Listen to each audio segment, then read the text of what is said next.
Sebuah truk CPO pembawa kren proyek ini ringsek usai menabrak pagar pembatas rumah sakit Bunda yang berada di jalur padat kawasan Demang Lebar Daun Palembang, Selasa siang. Beruntung kecelakaan tersebut tidak menyebabkan jatuhnya korban jiwa, namun akibatnya kondisi jalan dari arah Demang Lebar Daun menuju arah Rumah Sakit Khadijah dan PS Mall terjadi penumpukan kendaraan. Menurut informasi yang dihimpun, kejadian berawal ketika sopir yang mengendarai truk bermuatan kren ini berada di jalur padat di Jalan Demang Lebar Daun. Ketika berada di turunan jalan, sopir mencoba menginjak rem namun rem tersebut tidak berfungsi. Untuk menghindari korban jiwa, sopir berinisiatif membanting setir ke arah kiri sehingga menabrak pagar pembatas Rumah Sakit Bunda.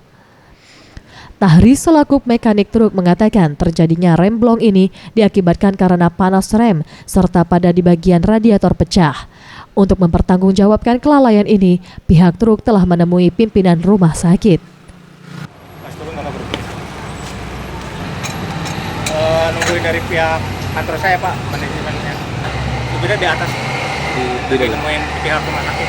Remblong, ada macet depan, jadi paksa dibuang ke kiri. Tim Liputan Sriwijaya TV.